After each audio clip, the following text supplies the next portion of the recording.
ravens talk like parrots. Fun fact of the day. I didn't know that. No offense to his writing. I love history. I would probably major in history if I could do something with it other than teach.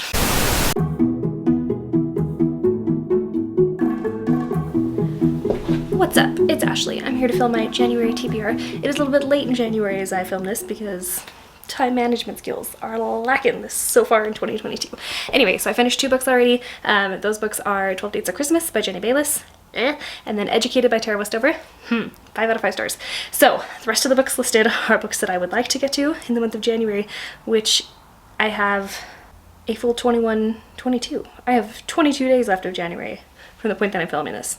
That actually adds a little bit of a reality check. We're gonna have to like tighten up some of the books that we're gonna do here. All right, so the first book on this list is Barnaby Rush by Rudge. Barnaby Rush by Charles Dickens. I have this checked out, or I have it on hold as an audiobook at the library, and it's like 3 weeks out. I didn't think that anybody would be interested in reading Barnaby Rush, so I'm thinking that the other person might possibly be reading Dickens versus Tolstoy readathon. I'm gonna actually have to go to the library and see if I can find a physical copy of this book. I doubt I'll read it, but it would be nice to have it as a backup because I would prefer to listen to it.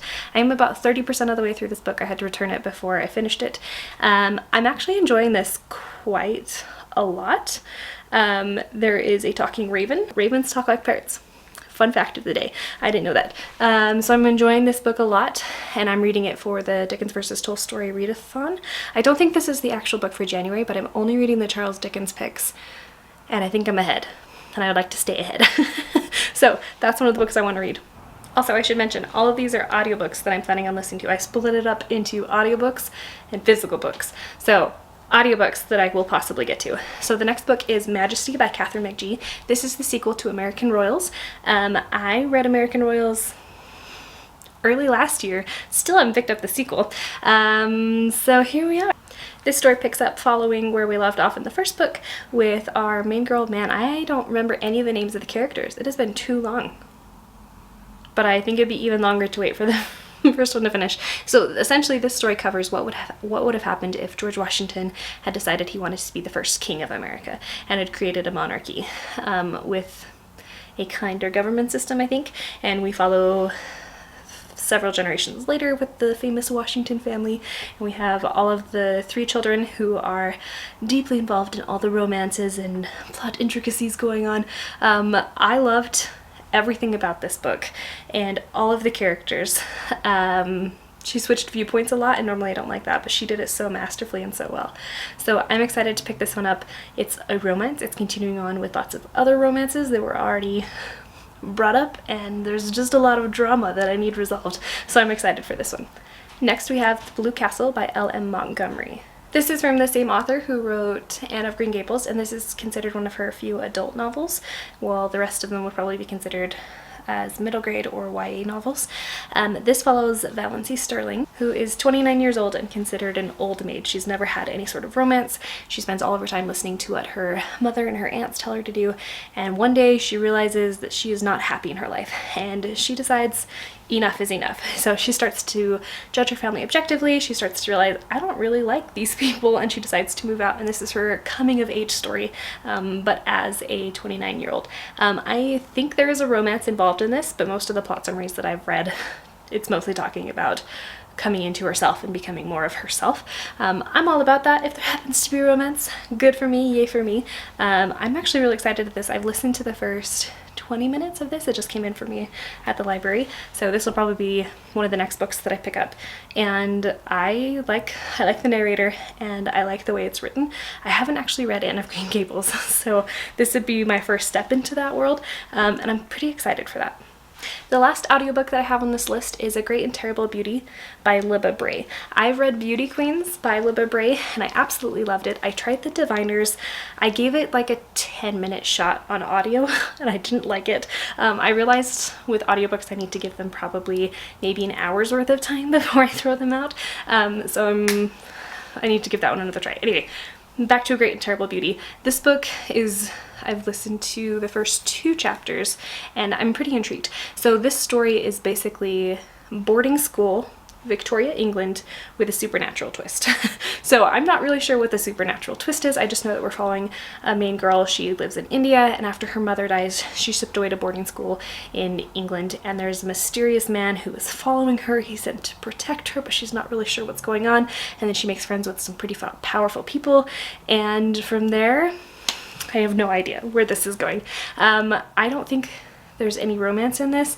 I know there's a lot of mixed reviews on this, but I personally love boarding school books or education books, so I'm thinking this is probably going to be right up my alley. I'm predicting that this would be like a 3.5 to 4 star read, but because it's Libba Bray, we might get a 5 stars out of this, simply because I love her writing. Okay, next we have some physical books that I would like to get to. I ended up taking a college course this semester, so my time to read is going to be a little bit more limited, but I still came up with a pretty ambitious long list of books to read. So this is mostly just a wish list at this point. So the first book that I'm going to talk about is Shadow by Bob Woodward. This is Bob Woodward's account about the 5 presidents after Watergate and how Watergate affected their presidencies. This is a very me book to pick up.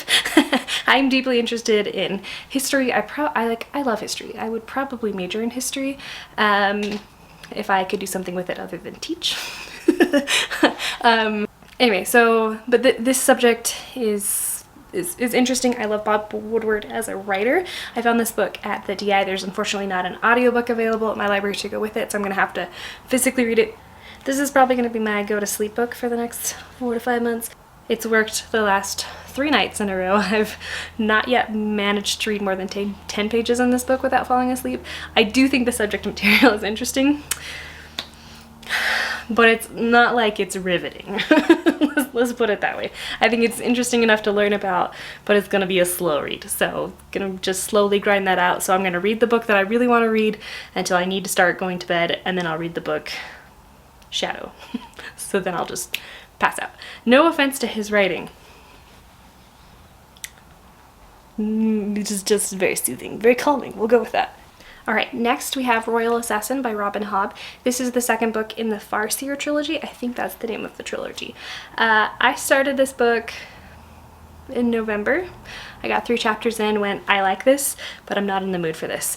And I think I might be shifting into that mood where it's the atmospheric, bad things are going to be happening, but it's going to be a slow move. Educated actually got me more in the mood for that kind of thing. I still want romance, but I might be in the mood to pick that up here in the next couple weeks, so I'm gonna pick that one up. It's on my bedside table. We'll see if it actually gets picked up though. So far I've loved everything that I've read by her, but I've only read 1 book by her, so we'll see how that goes. Next we have Cytonic by Brandon Sanderson. This is the 3rd book in the Skyward trilogy. I think it's the Skyward trilogy. We're following Spensa at this point on her space adventure. This is the 3rd book, so how do I sum this up without spoilers? Spensa is dealing with an alien invasion of her planet. There we go. This deals with sentient spaceships, wonderful creatures. Spensa herself is a very fabulous, very vibrant character. She's really fun to read. Her thoughts are very entertaining and interesting to learn about and listen to. This book came out in November. I got it for Christmas, and I want to pick it up. The problem I'm gonna have though with this is if I pick this up and I can't remember anything, I might have to read the first 2 books again, which probably won't happen because I don't have time. So we might just have to remember as we go because I don't know that I'll have time to pick up the 1st and 2nd book. I read both of those, so it's been years since I read those. I read them both when they both came out and then haven't picked them up since. So wish me luck. Next we have Sweet Girl by Rachel Hollis. This is the story about a girl who becomes a professional baker. She's a little pokey and a little unapproachable, and this is the story of her finding a romance.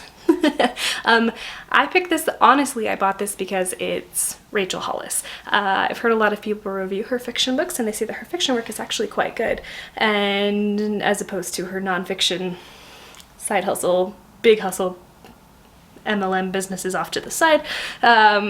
They're not MLM businesses. Her boss babe businesses off to the side, I guess, which are not quite as fact-based. So I'm really interested to see, because I've read everything, all of her nonfiction works, and now I want to read her fiction works and kind of see how it goes. But it's a romance, which I'm super excited for, and it looks like it will be a pretty quick read. I read the first 2 pages as I was trying to decide if I was interested in it or not, and I think I am. So that actually probably would be what I would pick up in addition to Shadow. The next book that I'd like to pick up is Perfected by Kate Birch. I picked this up honestly because it looks like a cover knockoff of the Matched series. It's a pretty strong knockoff, I feel like, but the plot seems a little bit different. So this story follows a girl who has been bred to be an ornament, essentially.